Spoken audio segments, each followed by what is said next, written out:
안녕하세요. 포유 환율연구소입니다. 이번 시간에는 3월 19일 미국 주식, 채권, 금, 석유, 외환시장 전반에 대해서 여러분과 대화를 나누고자 합니다. 우선 주식시장은 3대 지수 모두 상승했습니다. 나스닥 시장이 S&P 상승을 주도했다고 해도 과언이 아닐 정도로 나스닥 시장 주가 상승이 컸습니다. 낙폭이 워낙 컸기 때문에 상대적으로 이제 많이 올란 거로 평가할 수 있고요. S&P는 1.5% 상승하고 다우는 0.8% 상승했는데 나스닥은 2.05% 상승했죠. 기술적으로 보면 추가적으로 어느 정도 상승이 가능해요.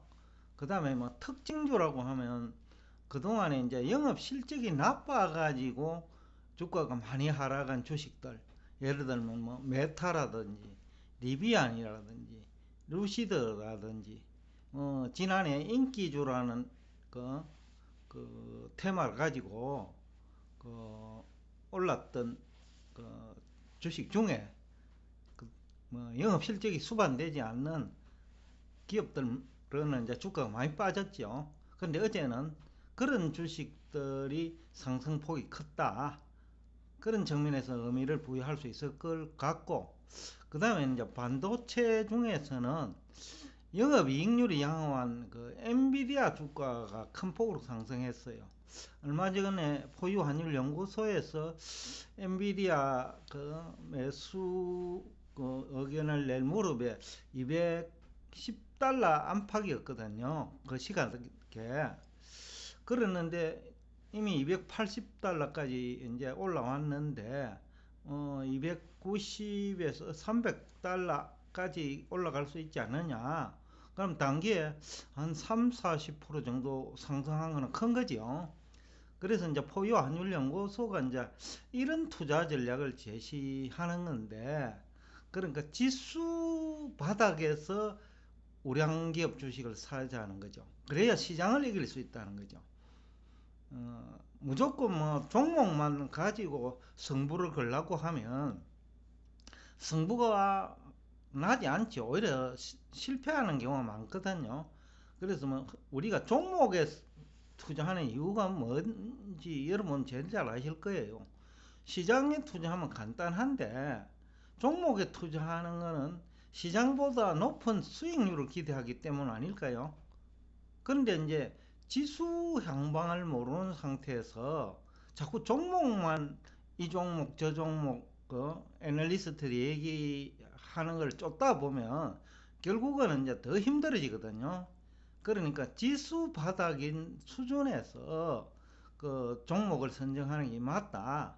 예를 들어서 나스닥 종목이라고 하면 나스닥 지수가 바닥 수준에 도달하면 나스닥 종목 중에서 성장성과 수익성이 수반되는, 그게 이제 대표적으로 엔비디아 주식이라고 할 수 있는데, 뭐 그런 종목을 택해야지. 무턱대고 자꾸 종목만 쫓다 보면 테마 중심으로 그거는 이제 손해가 날 확률이 오히려 높다. 뭐 아직까지 우리 국내 서학 개미들이 투자한 주식 중에는 평균 가격도 아직 채 안 올라왔거든요. 테슬라만 하더라도 정권 애탁은 자료를 보면 서학 개미들이 매수한 평균 가격대가 890달러예요. 근데 아직까지 890에 도달 못했잖아요. 그러니까 이제 지수를 반드시 감안해야 된다. 지수 저점에서 종목 좋은 걸 골라야지. 그 다음에 지수가 하락하는 국면, 또 아니면 지수가 고평가된 시점에 더군다나 거품이 발생한 주식에 영업 실적도 수반되지 않는 주식이라면 그것은 실패할 확률이 뭐 거의 90% 이상이다 라는 얘기가 가능하겠죠. 그래서 앞으로도 여러분들이 종목을 투자할 때, 또 종목을 얘기하시는 정권 전문가들, 반드시 시장을 볼 능력이 있느냐 그렇지 않느냐를 먼저 봐야 돼요. 시장을 볼 능력이 없는 주식 전문가가 그 종목에 이기기는 쉽지 않거든요. 그런데 반대로 시장을 볼 능력이 있는 사람은 종목에 대부분 이깁니다. 왜냐하면 고점에서는 매도 의견을 내고 시장 고점에서 그죠? 그 다음에 시장이 지수가 그 바닥 논쟁이 있을 때 매수 의견을 내거든요. 그러니까 이길 확률이 거의 뭐 90% 이상이죠. 그러니까 여러분들이 그 정권 전문가를 신뢰하는 분이 있을 거예요. 그분들이 반드시 그, 그 시장 분석 능력이 있는지 그것부터 먼저 확인해야 돼요. 동일한 사람이라 됩니다. 동일한 사람이 아니면요. 동일한 사람이 시장도 볼 수 있어야 되고 종목도 볼 수 있어야지, 시장과 종목이 같은 방향이기는 하지만은 그 테마주 중심으로 접근하다 보면 시장만으로는 부족하거든요. 그러니까 이제 메타라든지 리비아나이라든지 루시드 등은 테마주로서는 한때 잘 나갈 수 있어요. 근데 영업 실적이 수반되지 않으면 그 시장을 보는 사람은 주로 전체를 보잖아요.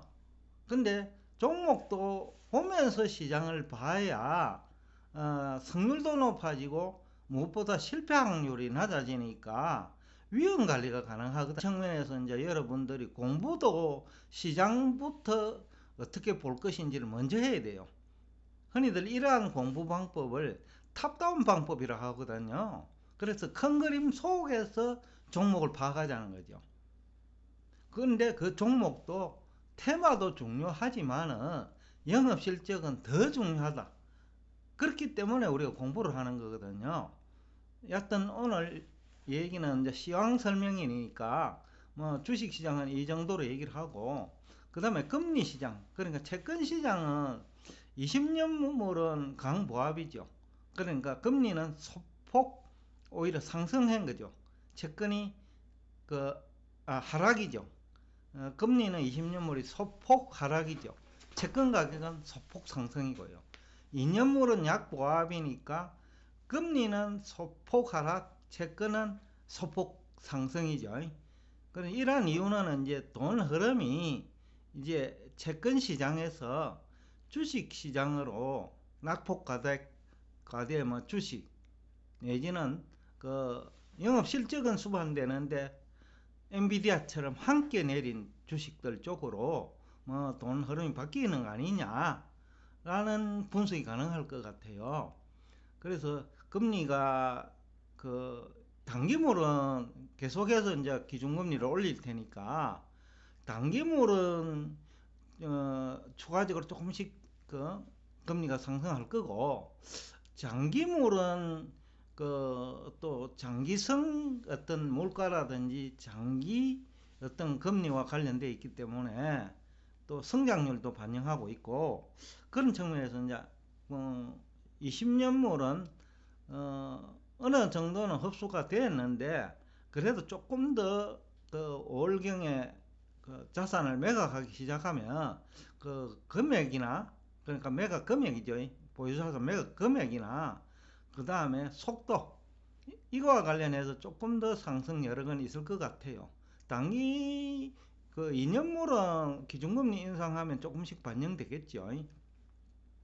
그 다음에 이제 금시장인데, 금시장은 지난번에 포유환율연구소가 막 그 전쟁이 일어나도 그 고점은 2050에서 2100달러 사이다 라는 얘기를 한 기억이 있는데 2070달러를 찍고 지금 1920달러까지 이제 내려가고 있는 상태인데, 금리가 상승할수록 뭐 금 가격은 안정되지 않을까. 뭐 앞에서도 얘기했는데 아마 금리가 올해 연말쯤 되면 2년물 금리도 1.9%대까지 올라갈 거 아니냐. 그러면서 이제 금 가격은 오히려 그때는 1600달러 쪽으로 가는 거 아니냐라는 얘기를 한 기억이 납니다. 지금 현재 추세는 그런 쪽으로 가고 있어요. 그 다음에 이제 석유 시장인데, 단기 낙폭 과대에 따른 기술적 반등 성격이다. 지난번에 장중 고점이 WTI 기준으로 온스가 아니네. 배럴당 126달러 정도까지 올랐거든요. 근데 이제 90달러 때까지 내려왔으니까 90달러 기준으로 한다 하면 거의 30달러니까 약 한 30% 내렸으니까 기술적 반등을 보였어요.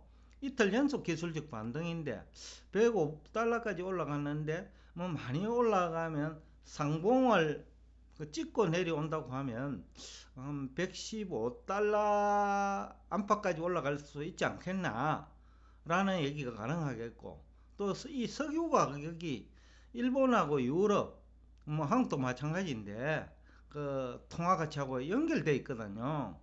그 수입을 하기 때문에. 그러니까 이제 그 기간 동안에는 또 달러 가치도 인덱스겠죠. 또 기술적 반등이 있을 것 같고, 또 달러 인덱스는 유가만 반영되는 게 아니거든요. 또 경제 성장률이라든지 거시경제 지표를 또 반영하기 때문에 지금 중국하고 러시아가 영향을 많이 주는 지역이 유럽이거든요. 그러니까 유가만 반영되지 않기 때문에 달러 인덱스는 100달러 100이잖아요. 100달러가 아니죠. 인덱스는 100.0도 돌파할 수 있다. 그래서 이제 석유 가격이 이제 유럽과 우리 특히 한국 같은 나라, 일본 같은 나라 산유국이 아니니까요. 거기에는 영향을 주겠지만은 또 인덱스는 100을 돌파할 가능성이 크다. 근데 유가만 안정된다 하면 상반기 중에는 120 우리나라 원달러 환율은 1250원이 고점이 아니겠느냐. 혹자들은 1300 얘기도 하고 하는데, 그렇게까지 이제 물론 유가가 150달러, 160달러까지 상승한다면 우리 환율이 1300원대까지 올라가겠죠. 근데 유가가 포유 환율 연구소 예상대로 지난번 126달러 WTI 기준입니다. 그 다음에 이제 두바이라든지 이런 쪽은 좀 더 비쌀 수 있겠죠. 그 브렌트유는 그쪽이 그때 가격이 고점이 아니냐라고 생각을 한다면 우리 환율도 달러 인덱스가 100.0을 돌파하더라도 1250원 정도 아니겠느냐 라는 얘기를 하면서 오늘 여러분과 대화를 여기서 끝내겠습니다. 오늘도 끝까지 경청해 주셔서 대단히 감사합니다.